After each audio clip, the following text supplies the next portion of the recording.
Injection दिल्यानंतर माझ्या बाळाला आणि जरा जास्त त्रास व्हायला सुरुवात झाला, त्याला जास्त त्रास झाला त्याला। तेव्हा एकदम अंगावरचं सगळ्याच्या तरी धाड करून टाकून उठला आणि मला मिठी मारला। अगं मम्मी मम्मी मला काय तर व्हायला लागले ग, मम्मी मला काय तर व्हायला लागले, काहीतरी कर, माझा श्वास गुदमरायला लागलाय, मला ऑक्सिजन पाहिजे असं तडपडाला आणि मागे पडला, ओरडून सांगायला लागला, तरी पण डॉक्टरांनी निष्काळजीपणा केला आणि हलगर्जीपणा दाखवला। काय तर कर, मला श्वास दे, तुझ्या तोंडाने तरी मला श्वास दे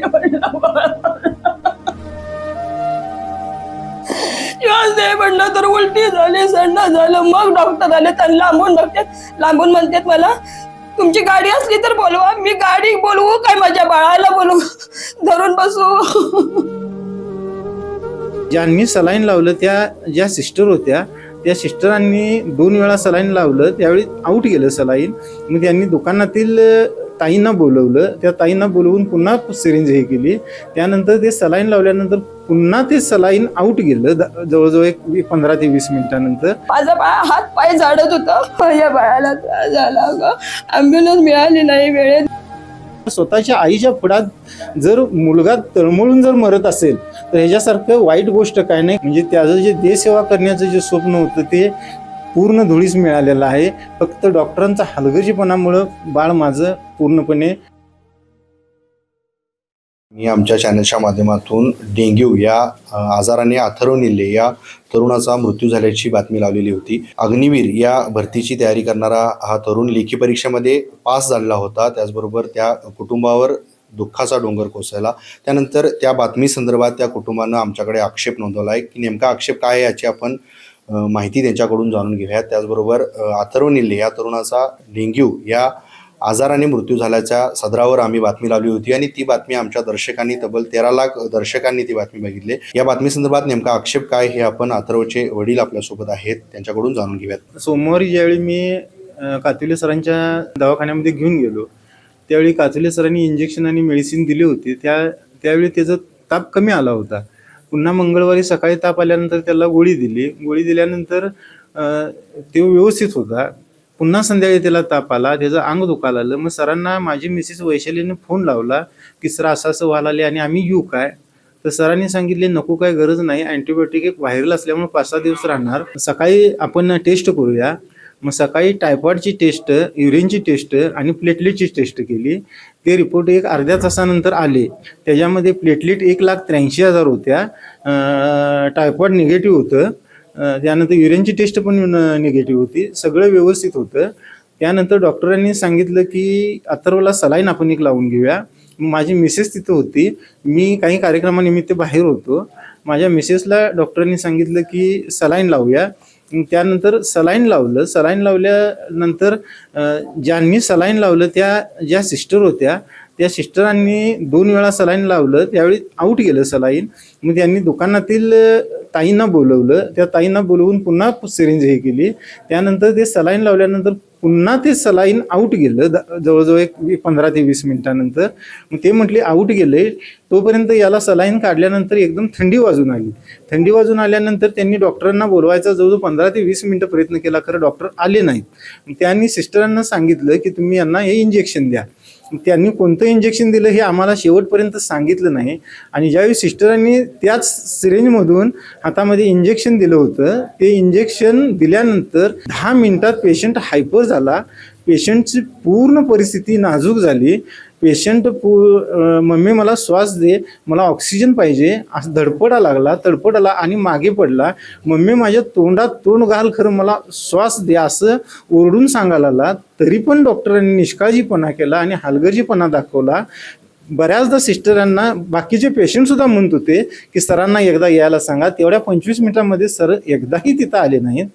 ही सरांचं पूर्ण निष्काळजीपणामुळं माझ्या मुलग्याचं पूर्णपणे त्याचं ब्रेनच डेड झालं होतं, कारण त्या इंजेक्शनची रिॲक्शनच एवढी जोरात आली होती। ते संडास उलटी झाल्यानंतर तो पूर्ण मागे असं पडला। याआधी असा काय त्रास अथर्वला होता काय? नव्हता, त्रास वगैरे काही नव्हता, फक्त त्याला रविवारी संध्याकाळी दिवसभर आम्ही शनिवारी बावड्यामध्ये होतो. त्याचे पूर्ण कोर्टाचे पेपर, त्यानंतर पोलीस व्हेरिफिकेशनचं सगळं आम्ही तयारी करत होतो. त्यानंतर ॲफिडेविट वगैरे मध्ये आम्ही बावड्यामध्ये केलं. हा शनिवारी संध्याकाळी आम्ही त्याचं प्रोटीन वगैरे घेऊन परत आलो. एकदम व्यवस्थित, अगदी व्यवस्थित असणारा मुलगा असं होऊच शकत नाही. अग्निवीर भरतीसाठी लेखी परीक्षा देखील पात्र आहे अथर्व. त्याचबरोबर दररोज 16 किलोमीटरचं रनिंग देखील तो करत होता. हां, रोज त्याचं सकाळी 4ला उठणे, 4:30 पर्यंत आवरणे, 16 किलोमीटर त्याचं रोजचं टार्गेट होतं. आणि त्याची बॉडी पण चांगली होती, व्यवस्थित होती. सकाळी तो स्वतः आईला गाडीवरून घेऊन गेला आणि खाली आमच्या सासऱ्यांच्यापाशी आणि मामापाशी गेला. मामानं त्यांना घेतलं आणि ऑल्टोमधून ते कातिवले डॉक्टरांच्या दवाखान्यामध्ये गेले होते. मध्ये त्याला ॲडमिट केलं होतं आणि इंजेक्शन दिल्यानंतर कसा त्याला म्हणजे रिॲक्शन किंवा उलट्या वगैरे झाल्या, काय सांगा? रत्ना क्लिनिक भोगावतीमध्ये डॉक्टर कातिवले यांच्या हॉस्पिटलमध्ये त्याला ॲडमिट केलं नव्हतं. आम्ही दाखवण्यासाठी गेलो होतो आणि त्यानंतर दिल्यानंतर डॉक्टरांच्या सिस्टरनी जे इंजेक्शन दिल्यानंतर जी रिॲक्शन आली त्यानंतर त्याची परिस्थिती अतिशय वाईट झाली. त्यानं विनवणी केली, मला ऑक्सिजन द्या, ऑक्सिजन द्या. त्यानंतर माझ्या मिसेसनं भरपूर दंगा केला की सर एकदा तरी येऊन बघा. डॉक्टरांनी एवढा हलगर्जीपणा केला की ते आले सुद्धा नाहीत. उलट ते सिस्टरच आमच्यावर ओरडली की तुमच्या पेशंटला काय झालंय, डॉक्टरांची ओपीडी चालू आहे, तुम्ही गप्प बसता. याच्यामध्ये जवळजवळ 20 ते 25 मिनटं गेले. 25 मिनिटानंतर माझ्या मिसेसनं डॉक्टरांना जाऊन स्वतः बोलवलं. त्यानंतर डॉक्टर आल्यानंतर डॉक्टरांनी ज्यावेळी परिस्थिती बघितली त्यावेळी परिस्थिती हाताबाहेर गेली असं वाटल्यानंतर डॉक्टरांनी पेशंट एवढा माझ्या दवाखान्यातून तुम्ही शिफ्ट करा आणि तुमच्याकडून 4 चाकी गाडी आहे काय, ॲम्ब्युलन्सची काय जोडणा करता बघा. माझं एक असं मत आहे, डॉक्टरांनी वास्तविक ॲम्ब्युलन्स बघून द्यायला पाहिजे होते. आणि एवढी MBBS डॉक्टर असताना ऑक्सिजनची सोय तिथं असणे गरजेचं आहे. आणि जर माझ्या मुलाच्या बाबतीत जर असं घडत असेल आणि जर स्वतःच्या आईच्या पुढात जर मुलगा तळमळून जर मरत असेल तर ह्याच्यासारखं वाईट गोष्ट काय नाही. कारण त्या परिस्थितीमध्येच ज्यावेळी इंजेक्शन दिलं होतं त्यावेळी त्याचं ब्रेन पूर्णपणे डेड झालं होतं आणि तो डोळे झाकून मागं निपचिप पडला होता. ही अतिशय वाईट दुःखद घटना आहे. अशी परिस्थिती पुन्हा कुणावर येऊ नये म्हणून शासनाने याच्यावर कुठंतरी इतर हॉस्पिटलवर कडक असे निर्बंध घालावेत. आणि लहान मुलांचं प्राण आणि ज्या मुलग्याचं देशसेवा करण्याचं जे स्वप्न होतं ते स्वप्न धुळीस मिळालं. नुसताच त्यांनी अग्निवीरमध्ये टेक्निकलमध्ये जुलैमध्ये पास झाला होता आणि सप्टेंबरमध्ये त्याचं फिजिकल होतं आणि फिजिकलमध्ये तो अतिशय चांगला प्रमाणे फिटनेसमध्ये तो होता. एका बाजूला बघायला गेलं तर डॉक्टरांना देव मानलं जातं, पण दुसऱ्या बाजूला बघायला गेलं तर पेशंटच्या जीवापेक्षा कुठेतरी OPD महत्त्वाची आहे असं वाटते. माझ्या मते तरी आता माझ्या पेशंटच्या बाबतीत डॉक्टरांना OPDच महत्त्वाची आहे. डॉक्टरांनी खरं म्हणजे जो आपला पेशंट सिरियस पेशंट आहे त्याला प्राधान्य द्यायला पाहिजे होतं, ते दिलं नाही. त्यांनी 25 ते 30 मिनटं आमची अक्षरशः हेंडसाळ केली. आणि हे काय डॉक्टरांनी कुठल्याही बाबतीत असं करता कामा नये. डॉक्टरांना देव मानून आपण दवाखान्यामध्ये जातोय आणि तरीसुद्धा ही अतिशय दुर्दैवी घटना आहे. आणि शासनाने याच्या विरुद्ध कुठंतरी कठोर पावलं उचलून इतर हॉस्पिटलना निदान माझ्या मुलाचं वाईट झाले त्याच्या नशिबानं वाईट, इतर कुठल्याही मुलग्याच्या बाबतीत किंवा कुठल्याच व्यक्तीच्या बाबतीत अशी दुःखद घटना घडू नये अशी माझी एक वडिला नात्याने इच्छा आहे. काकू, काय सांगाल, ज्यावेळी तुम्ही हॉस्पिटलमध्ये गेला त्यावेळी डॉक्टरांनी कशा प्रकारे त्यांच्यावर उपचार केला? त्या दिवशी आम्ही हॉस्पिटलमध्ये गेलो. सकाळी माझं बाळ आंघोळ करून गेले तिकडं. फक्त अशक्तपणा होता, जरा ताप आला म्हणून आम्ही गेलो दवाखान्यामध्ये गेलो. पेशंट होते. आमचा नंबर आल्यावर आम्ही आतमध्ये गेल्यावर डॉक्टरांनी चेक केलं. साधारण नॉर्मल गरम आहे. कारण मी म्हटलं बघा त्याचं काय तर तुम्ही रिपोर्ट करता काय, करूया म्हटले, रिपोर्ट सगळे करूया. एक मुलगी येईल तिच्याकडून आपण रिपोर्ट करून घेऊया, तुम्ही बाहेर बसा बोलले. ते बाहेर जाऊन बसलो. मग ते मुलगीला बोलवले त्यांनी. ती लॅबवाली मुलगी आली, तिनं रक्त युरिन सगळं घेतलं. तिला विचारलं आणि मी किती वाजेपर्यंत रिपोर्ट येतील मॅडम म्हटले. येतील 1.5 तासात काकी तुम्हाला रिपोर्ट आणून देतो म्हणली. ते बरं म्हटलं. मग तोपर्यंत ते रिसेप्शनवाली जी नाव नोंदणी करून घेतात ती सलाईन लावायसाठी आली. तिनं मग 2 वेळा सलाईन लावायचा प्रयत्न केला. डाव्या हातात 2 वेळा तिला शीर सापडली नाही. उजव्या हातात लावायचा प्रयत्न केला त्यावेळी पण तिला सापडली नाही. मग मला म्हटली मला काय लावायला जमत नाही, मेडिकलमधल्या ताईंना बोलवून आणतो. मेडिकलमधल्या त्या ताई आल्या, त्यांनी लावायचा प्रयत्न केला. मग त्यांनी उजव्या हातात बाळाला माझ्या सलाईन लावलं आणि परत गेल्या. ते इंजेक्शन वगैरे सगळं बाजूलाच आणून आधीच ठेवलेलं त्यांनी. आणि थोड्या वेळानं रिपोर्ट आल्यानंतर मी बघितले रिपोर्टमध्ये एवढं काय वाटलं नाही मला, नॉर्मल वाटलं. फक्त पांढऱ्या पेशी कमी झाल्यात असं काहीतरी होतं तिथं. मग माझं बाळ मला म्हटलं, मम्मी रिपोर्ट आलेत, काय झालं ग मम्मी, दीदीला पाठव. मग माझ्या मुलगीला मी लगेच फोटो काढून रिपोर्ट पाठवले. तोपर्यंत त्या मेडिकलमधल्या ताई आल्या, त्यांनी पण बघितलं. मला म्हटलं नाही काय नॉर्मल आहे सगळं. मग त्याने आल्या आणि जरा सुई बघितल्या तर जरा आऊट गेल्यासारखं वाटते. बरं म्हटलं लावा तुम्ही व्यवस्थित सुई. त्यांनी उजव्या हातातच आणि परत काढून लावली दुसरीकडे, आणि परत ते सुई लावली आणि त्या सिरिंजमध्ये त्यांनी ते इंजेक्शन घेतलं आणि चढवलं इंजेक्शन, आणि परत सलाईन होतं तसं सलाईन लावले आणि परत गेल्या. त्या सलाईन लावून गेल्यानंतर इंजेक्शन केल्यावर 5 मिनिटांना माझ्या बाळाला त्रास व्हायला चालू झाला. त्याला थंडी वाजायला लागली, उलट्या व्हायला लागल्या. मग मी त्यांना बोलवून आणलं जाऊन, माझ्या बाळाला थंडी वाजायला लागली, तुम्ही सलाईन काढता काय बघा. ते येऊन काढून गेल्यानंतर त्याला उलटीचा त्रास व्हायला लागला. किती उलट्या केल्या. मी म्हटलं मॅडमना जाऊन डॉक्टरांना बोलवा. थांबा जरा, पेशंट तपासायला कोणतरी आले म्हणून असं मला त्यांनी थांबवून ठेवलं. त्यानंतर मी म्हटलं अहो जास्त त्रास व्हायला लागलाय, तुम्ही बोलवा डॉक्टरांना, उलट्या किती झाल्या, थंडी किती वाजायला लागली. मग डॉक्टर आले आणि मग त्यांनी कमरेत इंजेक्शन दिलं. मला म्हटले त्याच्या अंगावर कामरून व्यवस्थित गच्च घालतो. म्हटलं डॉक्टर असं का व्हायला लागले बाळाला, काय नाही येईल कमी म्हटले. ते निघून गेले, ते परत आले नाहीत. त्यानंतर इंजेक्शन दिल्यानंतर माझ्या बाळाला आणि जरा जास्त त्रास व्हायला सुरुवात झाला. जास्त त्रास झाला त्याला. ते एकदम अंगावरचं सगळ्या चादरी धाड करून टाकून उठला आणि मला मिठी मारला. अगं मम्मी मला काय तर व्हायला लागले ग मम्मी, मला काय तर व्हायला लागले, काहीतरी कर. माझा श्वास गुदमरायला लागलाय, काय करू बाळा, काय होत नाही, स्वामींचं नाव घे, श्वास हळूहळू घे बाळा. म्हटले काय होत नाही. तो पण आणि धड करेल पाठीमागं पडलं. त्यांनी साखर आणून तोंडात घातली. ती बाई बोलवायला लागल्या, बाकीचे पेशंट गोळा झाले.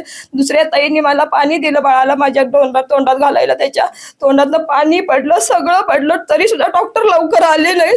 ज्यावेळी श्वास एकदम जास्त गुदमरला, अगं मम्मी काहीतरी कर, मला श्वास दे, तुझ्या तोंडाने तरी मला श्वास दे म्हणलं तर उलटी झाली, संडास झालं. मग डॉक्टर आले, त्यांना लांबून म्हणतात मला, तुमची गाडी असली तर बोलवा. मी गाडी बोलवू काय, माझ्या बाळाला बोलवू, धरून बसू, काय करणार. ते एवढ्या सगळं झालं. मी त्याची म्हणाले अहो माझ्या बाळानं संडास केलाय बघा तुम्ही. तो माझा भाऊ आला, याला उचललं ना तरी माझ्या भावानं उचललं. त्याला सुद्धा त्यांनी मदत केली नाही, काही नाही, दार सुद्धा उघडू लागले नाहीत.